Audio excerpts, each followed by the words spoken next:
The race to build AI is moving at a velocity that strains the limits of modern infrastructure.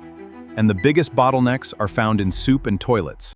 The global race to build artificial intelligence is moving at a velocity that strains the limits of modern infrastructure.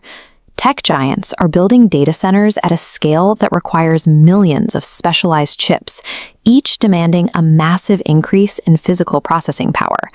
We know the obvious beneficiaries of this scramble: American companies designing the microchips and Taiwanese foundries actually printing them have seen their market valuations soar. But the most critical choke points in this entire supply chain aren't found in Silicon Valley. They are tightly controlled by a handful of incredibly deliberate, century-old companies in Japan. These are not sleek tech startups. For the last 100 years, these firms have specialized in everyday household trades: colored pencils, textiles, ceramic toilets, and monosodium glutamate. This rapid expansion of computing infrastructure relies on the world's most unhurried industries. To understand how AI is actually built, you have to look past the algorithms and look directly into a bowl of soup. If we look at the microscopic level of an AI processor, we can find exactly where these legacy companies fit into the machine. Between the dense circuits, there is a specialized insulation layer that prevents electrical interference. It is called Ajinomoto buildup film, or ABF.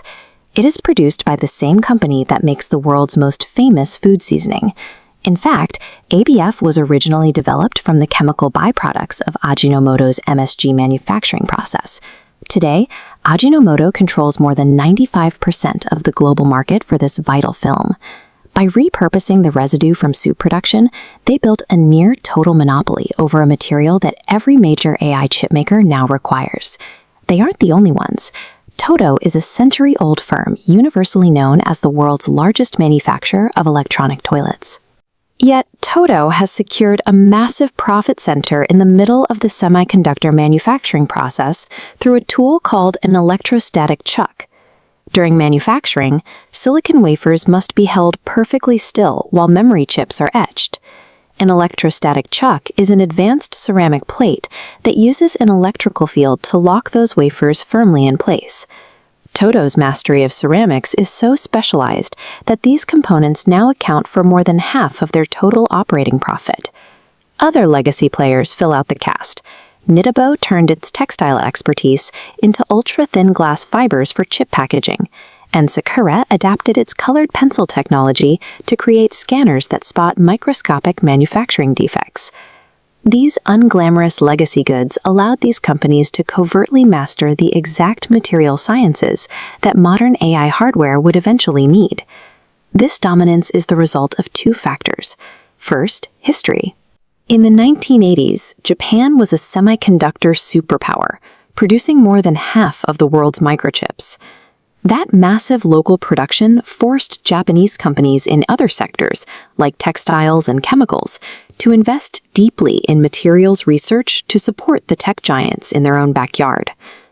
The second factor is a corporate culture of extreme patience.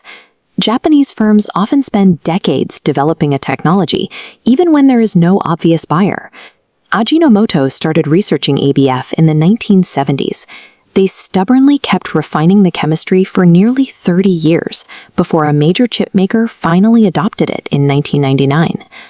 By ignoring the demand for immediate returns, these firms built a technological moat that modern competitors cannot cross.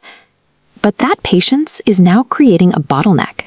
The sudden spike in AI demand has caused a severe global scarcity for these niche materials. The financial impact is immediate. Ajinomoto's stock price has climbed roughly 65% since the start of the year, a gain 3 times larger than Japan's national benchmark index.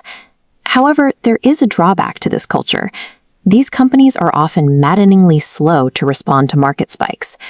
AI software can be scaled almost instantly, but for companies like Toto and Nitabo, increasing supply requires building physical factories and waiting for unhurried manufacturing processes to complete. Foreign tech giants looking for a sudden, massive increase in production are likely to face disappointment. No matter how fast AI software evolves, the physical rollout of that technology is limited by the slow, deliberate perfectionism of Japan's legacy manufacturers.